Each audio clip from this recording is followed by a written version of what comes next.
All right, hey everyone. So the topic of this video is going to be about why we should not have to pay to play online on video game consoles, PlayStation, Xbox, Nintendo Switch, or whatever.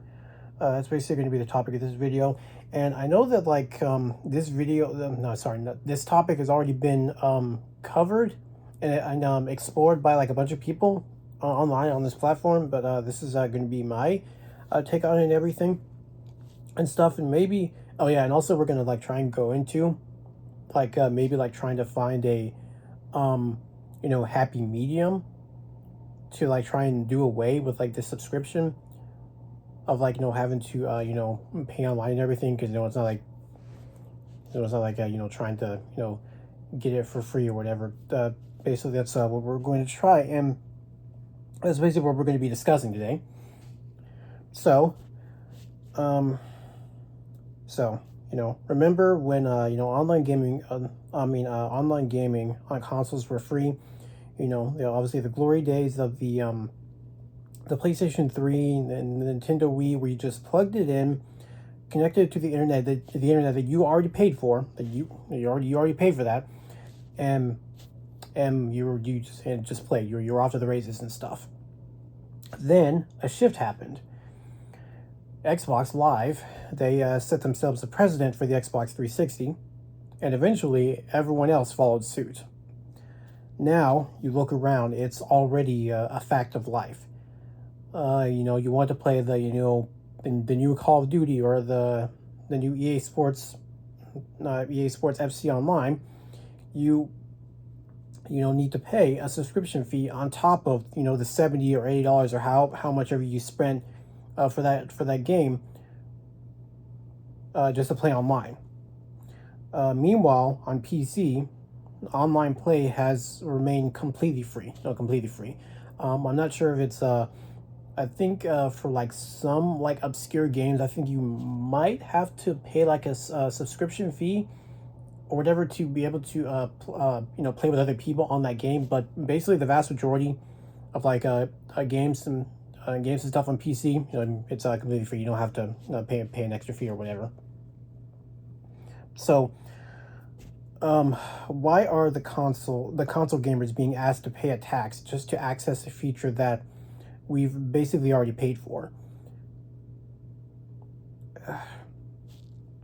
It's basically just a relic of the past. I'm sorry, is it just a relic of the past, or is there a better way?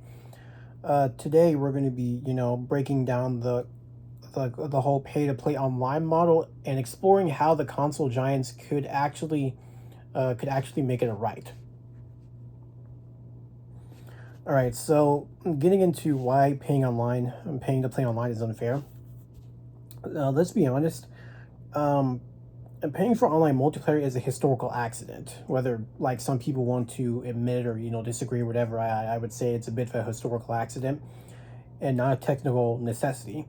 We all know it started with Microsoft's Xbox Live, and while it did offer a more premium service, its biggest achievement was making the idea acceptable.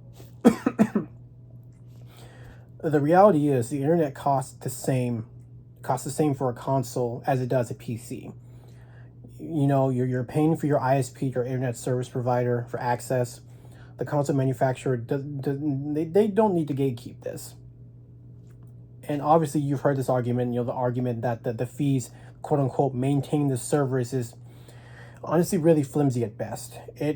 The biggest online games like Fortnite and Apex Legends, those games are free to play, and they do not require a subscription like PlayStation Plus to access their online features. Now, if Epic Games can run a global massive server network for millions of players for free, why can't Sony, Microsoft, and Nintendo? Because it feels like a necessity and more like a velvet, like quote unquote velvet roped walled garden, as one analyst put it. They basically want to lock you in and make you pay your monthly rent just to play. And obviously if you don't pay, you lose cloud saves, game discounts, and free monthly games you've come to rely on. and stuff. Like, for example, PlayStation Plus, you pay for that and everything. I think like every month you get like 3 free games and everything. If you still have access to PlayStation Plus, you claim them and everything. Then you look on your account and you see that they're there. Then you can like choose which game you want to like download and play first and stuff. That's usually how it goes. But if you cancel, or if your PS Plus runs out for any reason, you lose access to those quote unquote free games and everything. You won't be able to access them, download them.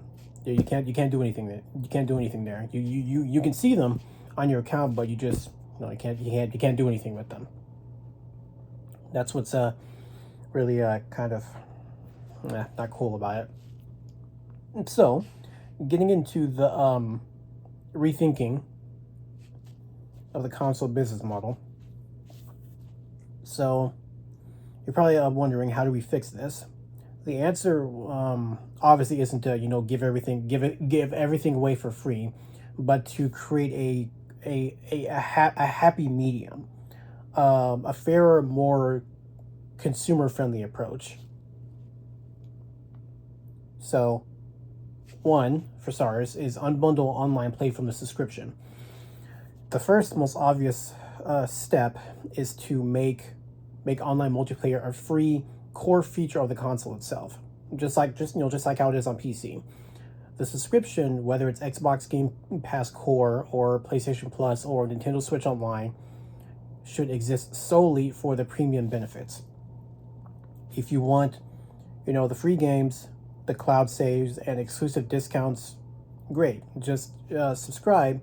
But if you want to just play GTA Online or Mario Kart or whatever multiplayer game you want to play with your friends, that should be free.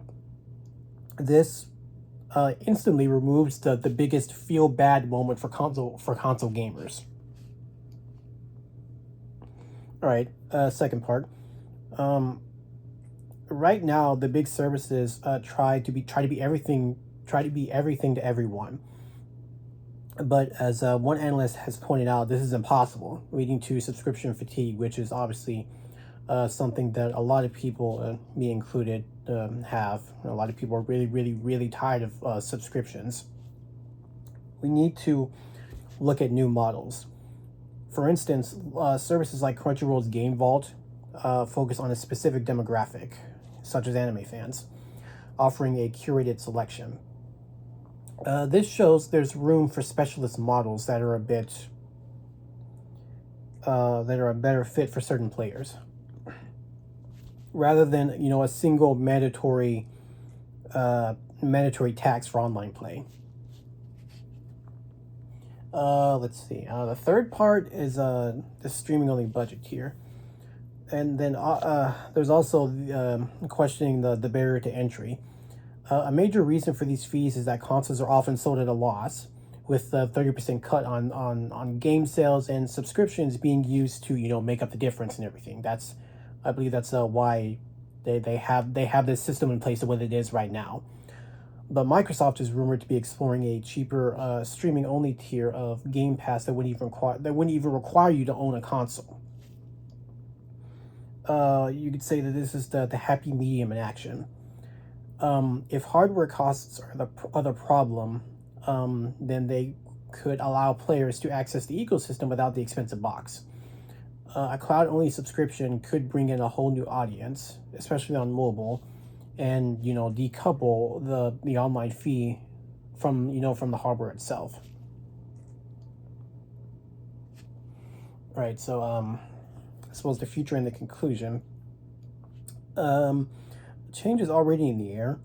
Rumors are swirling that Microsoft, the company that started this paywall in the first place, might drop the requirement for online multiplayer on its next-gen hardware. This is just rumors or whatever. I'm not really sure if it's true, but it probably won't happen. But if it does happen, a massive pressure will obviously be put on Sony to follow suit. Just imagine a gaming world where you only subscribe to services because you want to, not because you have to. That's the big operative sentence here when it comes to this topic. Imagine being in a world in a gaming world where you only subscribe to services because you want to and not because you have to, because you don't have any other choice. Where you can play online regardless of whatever console you pick, and your subscription is a choice for more benefits, not a barrier to entry. The current system was born out of a company's strategy and not technical reality. It's really time that we stopped accepting it as the norm and demanded a better deal, because it wasn't the norm until Xbox came along and normalized it and everything, and unfortunately, like a lot of us gamers, we just accepted it and we let it get normalized and stuff, and now here we are. Because honestly, we should never have to pay to play online. We already pay for so many things. We pay for our house and everything in it. We pay for our internet and everything, and now when you buy a console, they're telling you that you have to pay extra and a monthly subscription for you to be able to play online with your friends and everything, on top of the $70 or $80 that you've already paid for the game that you want to play. That's not right. That's not cool. It really, really should not be like that. But yeah, I kind of wanted to make this video considering all the gaming controversy and stuff that's been going on, especially with Sony and their recent announcement that they made regarding physical media. I hope that they backpedal, and I don't know they will, but I guess that only time will tell. Anyway, yeah, that's the video. Thanks for watching.